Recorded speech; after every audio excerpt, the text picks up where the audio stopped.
우리에게 주시는 하나님의 생명의 말씀은 신약성경 누가복음 5장 1절에서 11절까지의 말씀, 우리 같이 읽겠습니다. 무리가 몰려와서 하나님의 말씀을 들을새 예수는 게네사렛 호숫가에 서서 호숫가에 배에 두 척이 있는 것을 보시니 어부들은 배에서 나와서 그물을 씻는지라. 예수께서 한 배에 오르시니 그 배는 시몬의 배라. 육지에서 조금 떼기를 청하시고 앉으사 배에서 무리를 가르치시더니 말씀을 이르시되 깊은 데로 가서 그물을 내려 고기를 잡으라. 시몬이 대답하여 이르되 선생님, 우리들이 밤이 새도록 수고하였으되 잡은 것이 없지만은 말씀에 의지하여 내가 그물을 내리리이다 하고, 그렇게 하니 고기를 잡은 것이 심히 많아 그물이 찢어지는지라. 이에 다른 배에 있는 동무들에게 손짓하여 와서 도와달라 하니 그들이 와서 두 배의 채움에 잠기게 되었더라. 시몬 베드로가 이를 보고 예수의 무릎 아래에 엎드려 이르되 주여, 나를 떠나소서, 나는 죄인이로소이다 하니, 이는 자기 및 자기와 함께 있는 모든 사람이 고기 잡힌 것으로 말미암아 놀라고 세베대의 아들로서 시몬의 동업자인 야고보와 요한도 놀랐습니다. 예수께서 시몬에게 이르시되 무서워하지 말라. 이제 후로는 내가 사람을 취하리라 하시니 그들이 배들을 육지에 대고 모든 것을 버려두고 예수를 따르니라. 아멘. 우리 잠깐 기도하겠습니다. 하나님, 오늘 이 시간 우리 하나님께서 오늘 예배의 자리에 계신 우리 성도님들에게 꼭 하시고 싶은 말씀을 전하려고 합니다. 그 말씀 가운데 우리 성령님의 기름 부음이 넘치게 하여 주시어서 오늘 하나님께서 나에게 주시는 생명의 위로의 능력의 축복의 말씀이라는 믿음의 확신을 가지고 이번 한 주간도 말씀대로 행하시는 그 하나님을 경험하는 그런 믿음의 한 주간 되게 하여 주시옵소서. 예수님의 이름으로 기도하옵나이다. 아멘. 아멘. 같이 한번 따라해 보실까요? 십자가의 능력을 아는 사람. 자, 그 전에 제가 이런 질문을 한번 드려보겠습니다. 저와 여러분이요, 이렇게 나름대로 그래도 우리 하나님께서 저와 여러분을 이 빅토빌이라는 지역으로 인도하셔서 또 이렇게 감사하는 교회를 통해서 예수 그리스도의 피 그 보혈로 한 형제 자매가 되어서 함께 이렇게 신앙생활을 또 잘 하고 계십니다. 나름대로 믿음의 소신을 가지고 하나님 보시기에 진실되고 또 우리 성도들과 함께 서로 화목하며 그렇게 신앙생활을 하고 계시는데, 자, 그렇다면 이 질문입니다. 정말 우리 예수님을 믿는 사람은 어떤 사람일까요?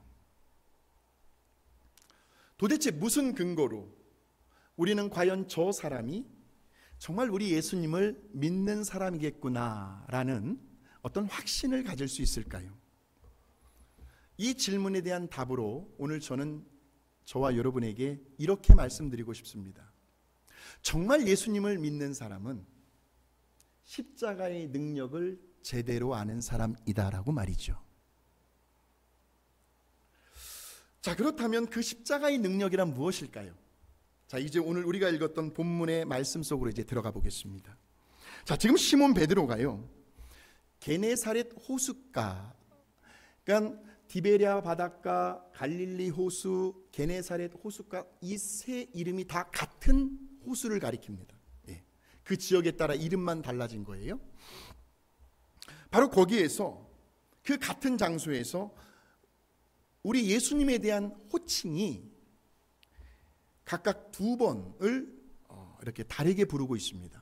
자, 그 첫 번째가 5절을 한번 보십시오. 5절. 시몬이 대답하여 이르되 선생님, 우리들이 밤이 새도록 수고하였으되 잡은 것이 없지만은 말씀에 의지하여 내가 그물을 내리리이다. 자, 여기에 보시면 지금 시몬 베드로가 우리 예수님을 향해서 뭐라고 부르고 있습니까? 선생님이라고 부르고 있습니다. 자, 다른 또 한 번은 8절로 가보십시오. 자, 똑같은 장소 똑같은 사람인데 시몬 베드로가 이를 보고 예수의 무릎 아래 엎드려 이르되 주여, 나를 떠나소서, 나는 죄인이로소이다 하는 거죠. 똑같은 시몬 베드로인데 아까는 예수님을 향해서 선생님이라고 부르더니 이번에는 우리 예수님을 향하여 주여, 라는 호칭을 쓰고 있더라는 겁니다. 그러니까 지금 뭔가 모르긴 몰라도 우리 예수님을 바라보는 그 베드로의 생각과 관점이 지금 선생님에서 주요로 바뀌고 있더라는 거죠. 그렇다면 그 잠깐의 사이에 도대체 베드로에게 무슨 일이, 어떤 일이 일어났던 걸까요? 자, 우리 4절을 보셔야 합니다. 4절에 보시면 지금 우리 예수님께서 시몬 베드로에게 이렇게 말씀하십니다. 말씀을 마치시고 시몬에게 이르시되 깊은 데로 가서 그물을 내려 고기를 잡으라고 말이죠. 근데 사실 지금 어떻게 보면 우리 예수님의 저 말씀은 그 당시 어부들의 상식으로 볼 때는 얼토당토 아니하는, 이치에 전혀 맞지 않는 말씀입니다. 왜냐하면 어부들의 경험상 이른 아침 시간에는 고기들이 나오질 않습니다. 낚시를 좋아하시는 분들은 주로 이제 해가 지고 난 저녁 때부터 밤새도록 새벽까지 물고기를 잡잖아요. 이치에 맞지 않는 말씀을 하신 거예요. 깊은 데로 가서 이 이른 시간에 그물을 내려 고기를 잡으라는 겁니다. 또 한 가지요. 지금 베드로의 몸 상태가 어떠했을까요? 피곤했죠. 그 전날 저녁 시간부터 밤새 밤을 꼴딱 샌 거죠. 그래서 5절에 보시면 선생님 우리들이 밤새도록 수고하였으되 그랬어요. 그러니까 밤새도록 그물을 내리며 고기를 잡는 수고를 했다라는 말입니다. 그러니 이미 몸은 거의 탈진이 될 정도로 많이 지쳐 있었다. 번아웃되어 있었다. 그러면 어떤 현상이 나타날까요, 여러분? 다 경험해 보셨지만 내 몸이 석자라고요. 누가 옆에서 말을 어떻게 해도 말만 걸어도요, 괜히 그냥 막 짜증이 날 정도로 그렇게 신경이 아주 극도로 예민한 상태에 베드로가 있었다는 거예요. 왜? 몸이 벌써 번아웃 되어 버렸으니까. 그럴 때는 지혜로운 분들은요, 그때는 멀리 하십시오. 그 사람을 괜히 가까이 갔다가 큰일 납니다. 큰 코 다칩니다. 자, 그런데 그럼에도 불구하고 지금 이 시몬 베드로는 우리 예수님의 말씀에 순종을 합니다. 아마도 속으로는 이렇게 생각을 했을지도 몰라요. 그래, 까짓것 믿져봐야 본전이다. 뭐 지금까지 우리들은 학벌도 없고 그저 그냥 어부생활만 해왔는데, 농사만 지어왔는데, 그렇게 못 배우고 무지몽매한 우리들에게 저렇게 하나님의 말씀을 가르쳐 주시려고 말씀을 마치시고 그랬잖아요. 하나님 말씀을 다 가르쳐 주시고요, 그렇게 애써 주셨는데 그런 고마운 마음이 베드로에게는 있는 거예요. 그런 마음을 가지고 그래, 어디 한번 속는 셈 치고 우리 예수님 말씀대로 한번 해보자, 이런 생각으로 순종했을지도 모르죠. 그런데 정말 놀라운 일이 벌어집니다. 우리 예수님의 말씀에 순종한 바로 그 자리에서 시몬 베드로는 어부로서 평생 잊혀지지 못할 어마무시한 신비스러운 체험을 하게 됩니다. 자, 보세요. 그 전날 그렇게 밤새도록 여기저기 그물을 내려보면서 물고기 한 마리도 잡지 못했던 베드로였는데, 자, 6절로 가겠습니다. 같이 시작. 그렇게 하니,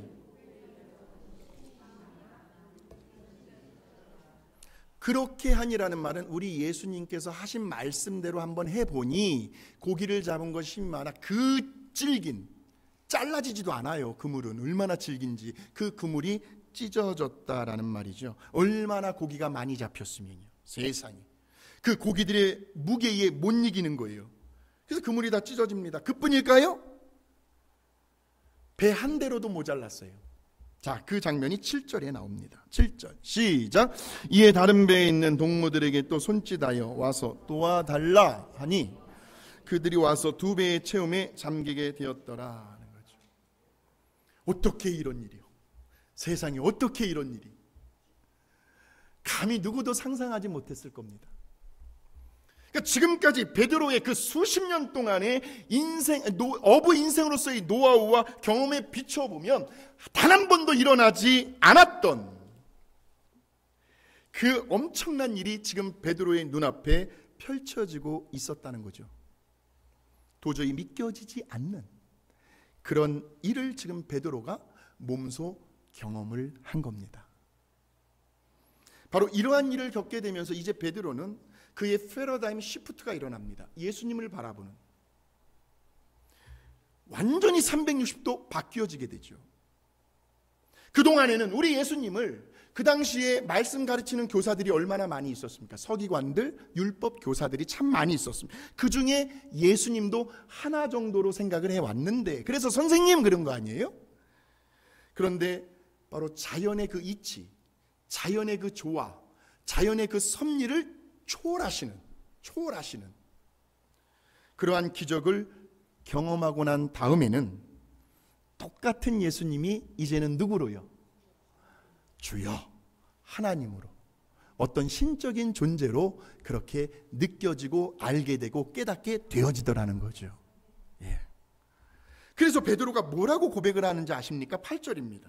같이 한번 시작. 시몬 베드로가 이를 보고 예수의 무릎 아래에 엎드려 이르되 주여 나를 떠나소서 나는, 저거 되게 웃기는 고백이에요. 누가 베드로에게, 다른 제자들이 베드로야 너 죄인이야 라고 말하지 않아. 그런 말 한 사람 아무도 없었어요. 근데 베드로 스스로가 예수님 앞에 서 있는 자신을 가리켜 주여 나를 떠나소서 나는 죄인이로소이다, 그렇게 자신이 죄인임을 고백하고 있더라는 겁니다. 자, 그렇다면 우리는 이 시점에서 이런 질문을 하셔야 돼요. 왜 우리 예수님께서 이 십자가 위에 돌아가셨을까? 여러분은 다 알고 계십니다. 우리 예수님께서 왜 십자가에 피를 흘려 죽으셔야만 했는지를 말이죠. 자, 우리 요한일서 2장 2절의 말씀으로 우리 한번 확인하고 넘어가도록 하겠습니다. 시작. 그는 우리 죄를 위한 화목 제물이니 우리만 위할 뿐 아니요 온 세상의 죄를 위하심이라. 그러니까 바로 저와 여러분을 포함하여 이 세상의 모든 사람들의 그 죄 때문에 우리 예수님께서 십자가라는 그 제단 위에서 화목제물이 되어 주셨구나. 할렐루야, 할렐루야. 예. 그러니까 하나님과 그 깨어진 그 관계의 다리를, 왜 로마서에 보시면 모든 사람은 죄를 범하였음에 하나님의 영광에 이르지 못한다라고 되어 있으니까요. 그랬는데 우리 예수님께서 그 깨어진 그 분리된 다리를 십자가의 다리로 다시 연결시켜 주신 거죠. 그러므로 이제 우리는 바로 이 십자가 앞에서요, 저와 여러분이 누구라는 사실을, 죄인이라는 사실을 보게 되는 거죠. 주님, 제가 죄인입니다.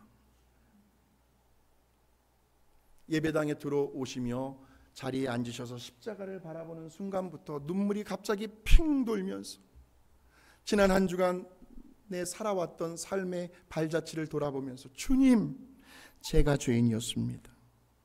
철이 없었습니다. 생각이 짧았습니다. 바로 죄 때문에 우리 예수님께서 저 대신 십자가에 달려 죽으셨군요 하면서 하나님 앞에 기도하는 거예요. 도대체 이게 웬 말입니까? 내가 죽어야 할 그 자리에 우리 예수님께서 죽으셨다니요. 웬 말인가 날 위하여 주 돌아가셨나.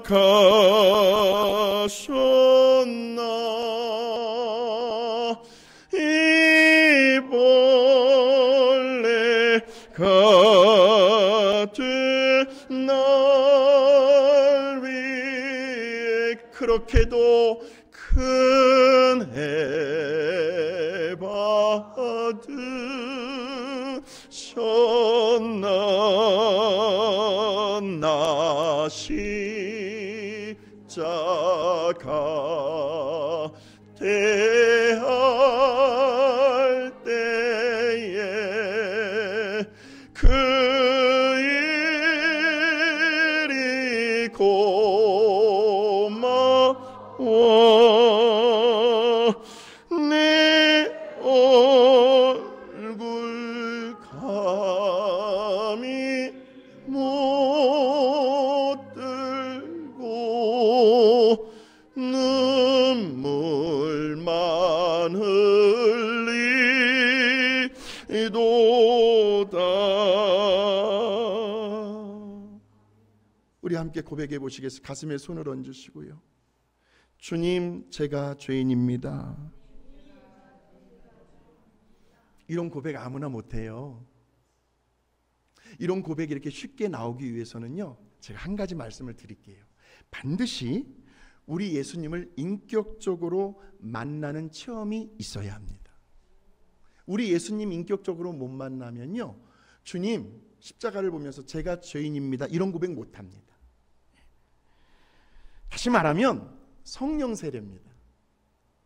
성령을 받은 체험이 나에게 있는가?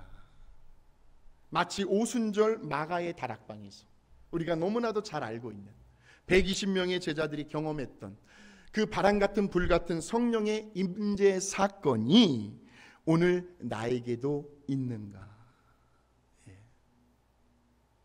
자, 우리 사도행전 2장 1절에서 4절의 말씀을 한번 확인해 보겠습니다. 시작!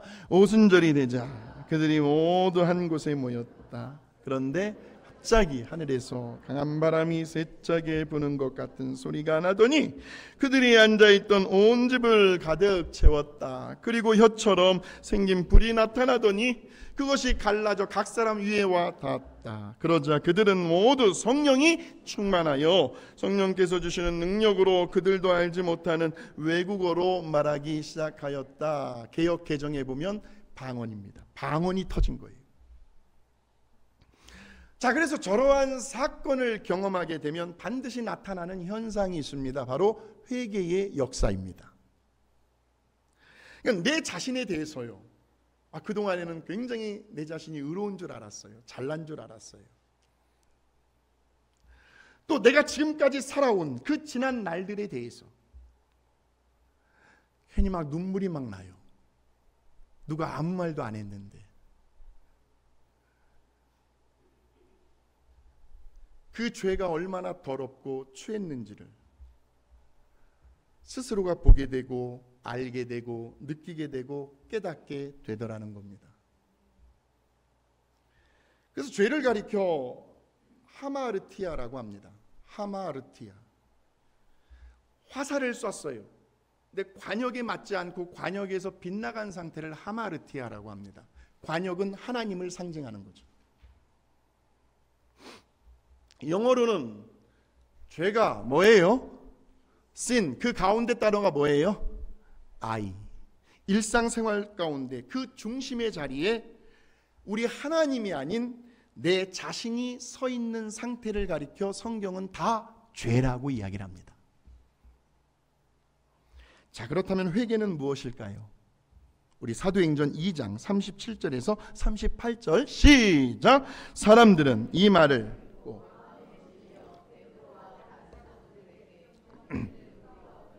좋겠소 하였다. 그러니까 이 말은 이제 우리가 여러분 모두 회개하고 세례를 받아 죄 사함을 받으십시오. 그러면 성령을 선물로 받을 것입니다 하는 거죠. 이 말을 듣고는 베드로의 설교를 듣고라는 말이죠. 설교 말씀을 듣는데 그들의 마음에 뭐 했다고요? 찔렸어요. 히브리서 4장 10절에 보니까 하나님의 말씀은 살아있고 운동력, 활력이 있어 좌우의 날선 어떤 검보다도 뭐하다? 예리한 칼이다. 검으로 표시되어 있어요. 하나님의 말씀이 그들의 마음을 자꾸 이렇게 찌르는 거예요. 그러자 그들의 양심이 반응을 하는 거죠. 그러면 여러분 이제 우리가 어떻게 하면 좋겠습니까? 이 말은 알겠으니까, 깨달았으니까 이제 우리를 원상태로 다시 돌이켜달라는 거죠. 회개, 메타노니아. 그 관역에서 비껴나간 그 화살이 다시 원래 관역의 자리로 돌아오는 거, 이것을 메타노니아, 회개라고 하는 거예요. 하나님 품으로 돌아오는 거. 더 쉽게 이야기하면 말씀의 자리, 또 예배의 자리, 또 하나님을 처음 만났던 그 감격스러운 첫사랑의 자리, 기도의 자리, 하나님께서 여러분에게 주신 유니크한 그 은사, 달란트의 자리로, 하나님께서 기뻐하시는 그런 자리로 다시 돌아가는 거죠. 이것이 회개입니다. 다시 말하면 우리 예수님이 나의 구세주가 되심을 믿으십니까? 나를 구원해 주시고 나를 하나님의 자녀로 삼아 주신 것이 믿어지십니까? 할렐루야죠.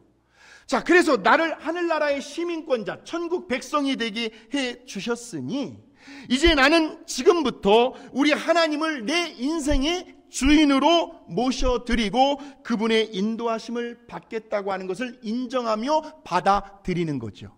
이것이 회개예요.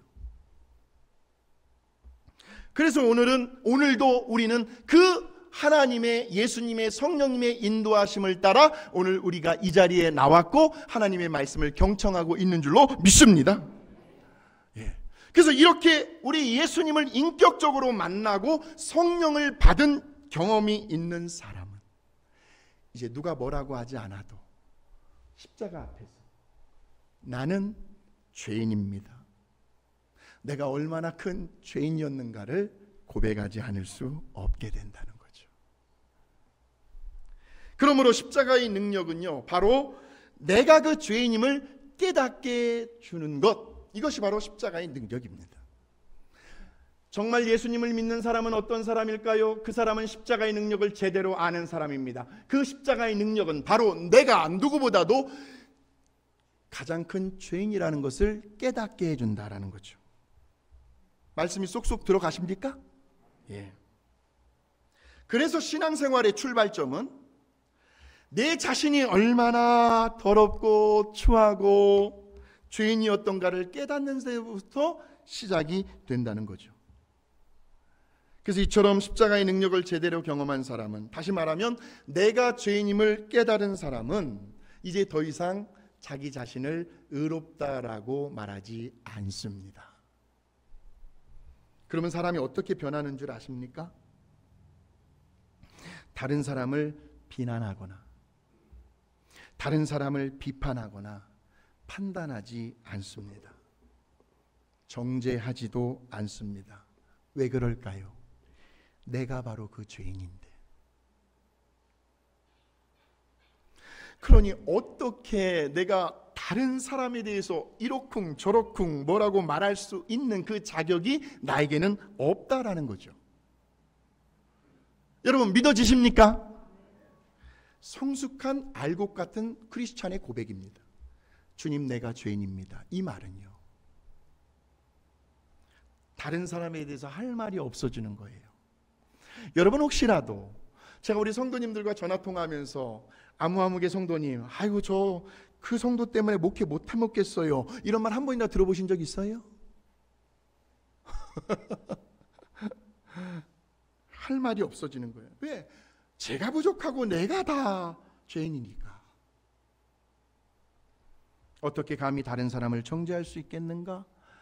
그러면서 사람이 겸손해집니다. 예를 들면 사도 바울이요, 우리 예수님을 인격적으로 만나기 전에는 본인 스스로를 아주 굉장히 뭐라도 된 사람처럼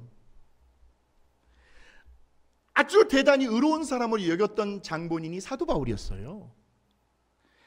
그래서 그는 빌립보 교인들에게 편지를 쓰면서요, 한때 자신의 과거의 삶에 대해서 이렇게 표현을 쓰고 있습니다.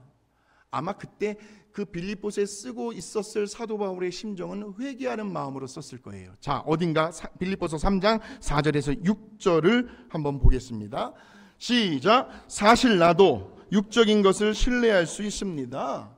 만일 다른 사람이 육적인 것을 신뢰할 만한 이유가 있다고 생각한다면 나는 더욱 그렇습니다. 그러니까 나는 더욱 그렇다라는 것은 나도 그 사람 못지 않다는 거죠. 나는 그 사람보다도 훨씬 더 잘났다는 거예요. 자, 그 다음에요, 나는 태어난 지 8일 만에 할례를 받았고 베냐민 지파에 속한 순수한 이스라엘 히브리인 중에 히브리인입니다. 그리고 율법을 철저히 지키는 바리새파 사람이었고 교회를 박해하기까지 한 열심을 가졌으며, 그 다음이 중요해요.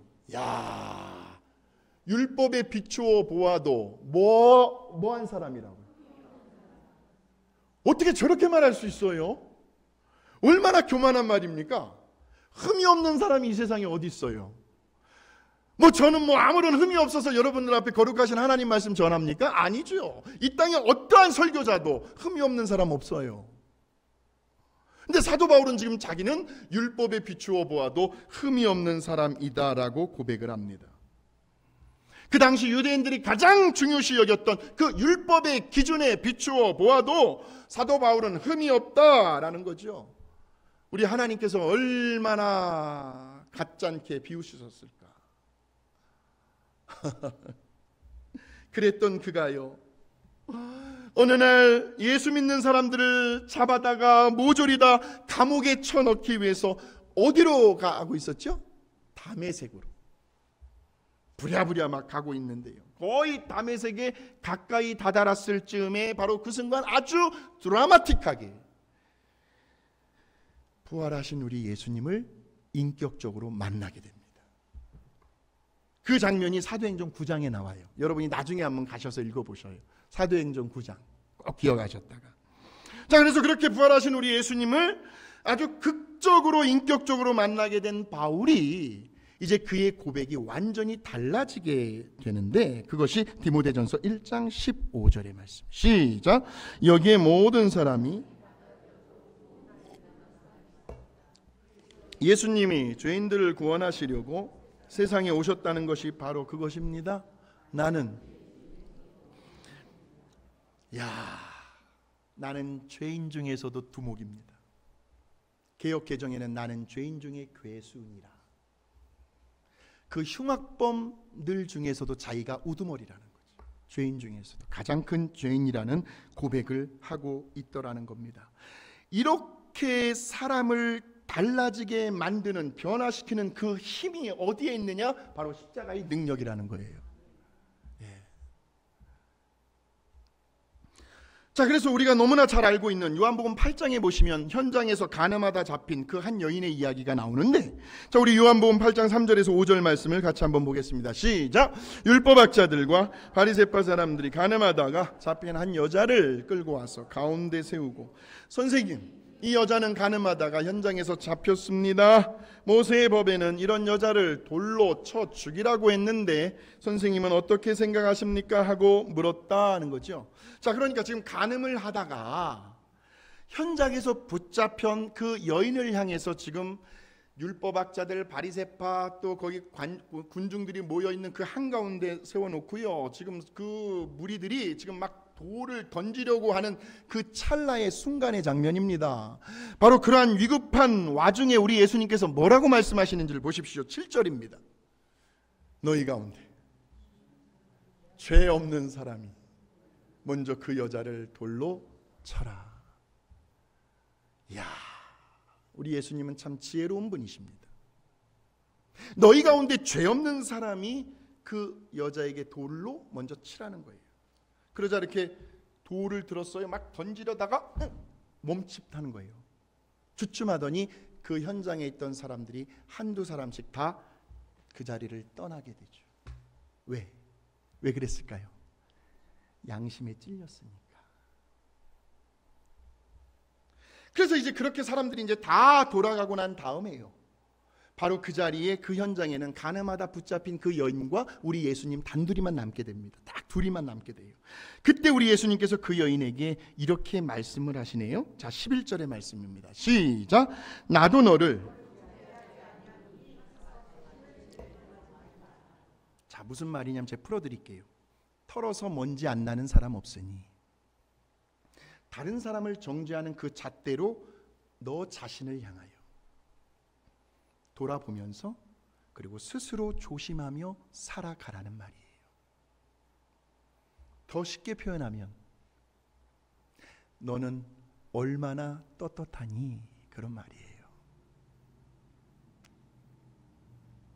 자, 그래서 마태복음 7장 1절에서 5절에 보시면 우리 예수님께서 아주 의미심장한 이야기를 해주시는데, 자, 우리 같이 한번 읽어보겠습니다. 시작. 너희가 판단을 받지 않으려거든 남을 판단하지 말아라. 너희가 남을 판단하는 것만큼 너희도 판단을 받을 것이며 남을 저울질하는 것만큼 너희도 저울질을 당할 것이다. 왜 너는 형제의 눈 속에 있는 티는 보면서 내 눈 속에 있는 들보는 보지 못하느냐? 내 눈 속에 있는 들보가 있는데 어떻게 형제에게 내 눈 속에 있는 티를 빼내주겠다 하고 말할 수 있는, 그 다음 말이 중요해요.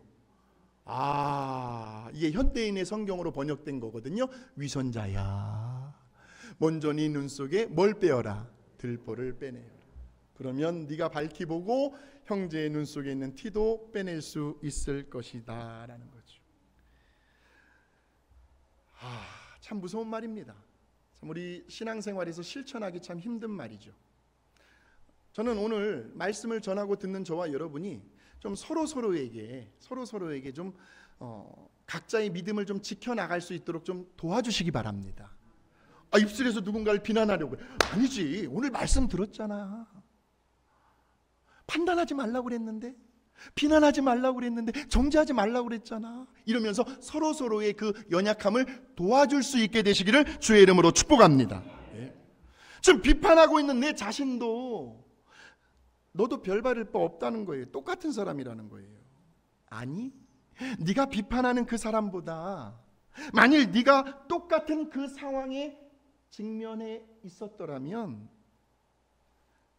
너는 그 사람보다 더하면 더했지. 내가 자기의 성질, 성격을 잘 아는데 충분히 그러고도 남을 사람이라는 거죠. 그러니 항상 내 자신을 살피라는 거예요. 먼저 살피라는 거예요. 할렐루야! 그래서 말씀을 준비하면서 저에게 떠오른 말씀이 잠언서 11장 13절의 말씀이었어요. 남의 말 좋아하지 말자라는 구절이에요. 현대인의 성경은 참 재미있게 피부에 와닿게 번역이 되었습니다. 시작! 수다쟁이는 돌아다니면서 남의 비밀을 누설하는 마음이 신실한 자라 그런 것을 숨겨둔다는 거예요. 옆 사람을 한번 보십시오.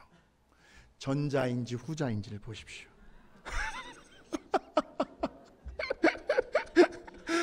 자, 그래가지고요, 이제 보세요. 이제 다른 누군가가 이제 친하니까 이제 왔어요. 찾아왔어요. 그러면서, 누구는 뭐 이렇게, 두두두두 이러면 이걸 들어요. 나는 마음이 신실한데 나는 그런 거 숨겨둘 거야. 이렇게. 서로 도와주십시오. 예. 저도요, 설교 끝나고 집에 가면요, 저도 설교한 내용 잊어버릴 때 많아요. 예. 도와주셔야 합니다. 그럼 우리 와이프가 저를 도와줘요. 당신 오늘 그렇게 설교했는데 왜 그래? 이렇게. 그러니까요, 언제나 다른 사람에 대해서 뭐 이러쿵저러쿵 말하기 좋아하는 사람은요, 반드시 이런 생각을 하셔야 합니다. 언젠가는 본인 자신도 다른 사람들의 도마 위에 올라갈 수 있다 없다? 있다. 이걸 생각하셔야 돼요. 그래서 같이 맞장구 쳤다가 나중에 크고 다칩니다. 관계가 좋을 때는 친한 거죠. 관계 한번 틀어줘 보세요. 다 그런 거예요. 그러므로 정말 우리 예수님을 믿는 사람은 바로 십자가의 능력을 제대로 아는 사람이고, 그리고 그 십자가의 능력은 다른 사람이 아닌 바로 내 자신이 죄인이라는 것을 깨닫게 해준다라는 거 입력하셨습니까? 내가 죄인인데 그러므로 나는 남의 말 할 자격이 없다. 이것만 기억하십시오. 그러면 우리는 하나님과 사람 앞에서 겸손한 사람이 될 것이고, 누가 보아도 정말 예수님을 믿는 사람이라고 인정받고 칭송듣고 존경받게 될 줄로 믿습니다. 자, 여기까지가 전반전이에요. 여기까지 이제 열심히 달려왔어요.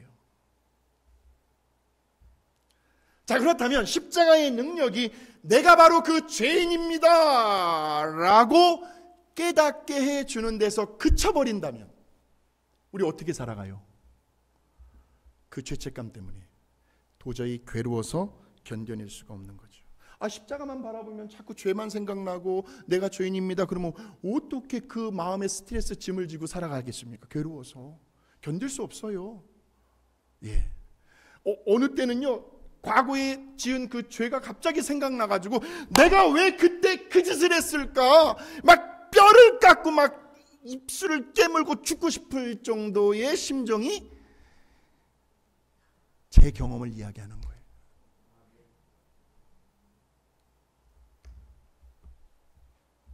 견딜 수가 없어요.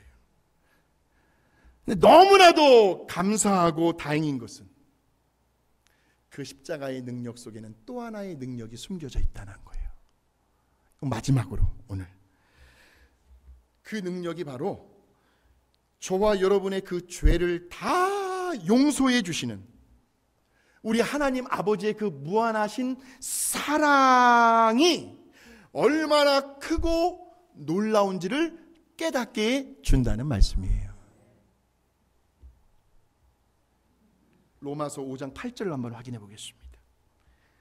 자, 시작. 그러나 우리가 아직 죄인이었을 때에 그리스도께서 우리를 위해 죽으심으로 하나님께서 우리에 대한 사랑을 나타내시. 중요한 거는 하나님의 사랑이죠. 자, 아직 죄인이었을 때라는 말은 저와 여러분의 관계가 끊어져 있었을 때에 누가 죽으심으로? 그리스도께서 우리를 위해 어디에서? 십자가에서 죽으심으로 십자가의 그 다리로 끼어진 하나님과 나와의 관계를 연결시켜준 사건이 십자가의 사건이라는 거죠. 그 하나님의 사랑이죠. 자, 또 10절을 한번 보겠습니다. 시작. 우리가 하나님과 원수 되었을 때 그리스도의 죽으심으로 하나님과 화목하게 되었다면 화목을 이룬 우리가 그의 살으심으로 구원받게 될 것은 뻔한 일입니다. 자, 요한일서 4장 9절에서 10절입니다. 하나님의 사랑이 우리에게 이렇게 나타난 바 되었으니 하나님이 자기의 독생자를 세상에 보내심은 그로 말미암아 우리를 살리려 하시옵니다. 사랑은 여기 있으니 우리가 하나님을 사랑한 것이 아니요 하나님이 우리를 사랑하사 우리 죄를 속하기 위하여 화목제물로 그 아들을 보내셨음이라는 거죠. 십자가 위에서 우리 하나님께서 하나님의 분신과도 같은 하나님 자신을 예수 그리스도의 그 육신의 몸을 입게 하셔서 우리가 죽어야 할 그 죄의 대가로 우리 예수님을 화목제물로 드리셨어요. 그것을 하나님께서 저와 여러분을 뭐 하셨기 때문에? 사랑하셨기 때문에.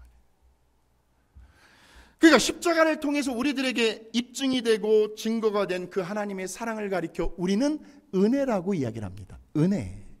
이 은혜라는 말보다 아름다운 단어는 없습니다. 은혜. 에베소서 2장 8절의 말씀입니다. 이 은혜를 성경은 뭐라고 말하고 있는지 시작. 너희는 그 은혜에 의하여 믿음으로 말미암아 구원을 받았으니 이것은 너희에게서 난 것이 하나님의 뭐라고요? 은혜라는 말 속에는 두 가지의 의미가 담겨 있습니다. 하나는 받을 자격이 전혀 없다는 거. 다른 하나는 그럼에도 불구하고 분에 넘치는 사랑을 받았다는 거. 그 사랑의 장본인들이 저와 여러분이에요. 은혜는 받을 자격이 전혀 없는 사람에게 분에 넘치도록 부어주시는 그 하나님의 사랑을 은혜라고 말하는 거예요. 예. 자, 그렇다면 이제 우리들이 예수님을 믿고 난 그 이후에 우리 하나님께로부터 가장 큰 축복이 무엇이었는지를 한번 생각해 보십시오. 내가 예수 믿고 난 이후에 하나님께로부터 받은 가장 큰 축복, 이미 저도 받았고 여러분도 다 받으셨어요. 그게 뭘까요? 이미 다 받으셨다니까요. 그것이 바로 십자가에서 보여주신, 십자가에 내어주신 우리 예수 그리스도, 그분을 통하여 저와 여러분이 무슨 은혜를 받아요? 속죄의 은혜를 받았다는 것. 속죄의 은혜입니다. 이 속죄의 은혜라는 것은 내 죄가 다 하나도 남김없이 용서함을 받았다는 것 하나하고, 그리고 나의 과거에 저지른 그 어떠한 허물과 잘못도 다시는 기억되지 않는다는 것. 이것이 속죄의 은혜입니다. 어제까지 여러분들이 지었던 잘못들이 있었다고 한다면 오늘 십자가 앞에서 우리들이 회개의 시간을 가졌으면 우리 하나님은 우리의 죄를 다 용서해 주셨고, 그리고 그 지었던 죄를 다시는 기억하지 않으신다라는 속죄의 은혜를 지금 우리들이 이 시간 이 자리에서 다 받아 누리고 있다라는 말씀이죠. 담대하십시오. 당당하십시오. 예. 바로 이 속죄의 은혜가 우리가 예수 믿고 난 이후에 받았던 가장 큰 축복이다라는 거예요. 이렇게 한번 생각을 해봤어요. 저와 여러분이 알게 모르게 은밀하게 지은 죄들이 있을 겁니다.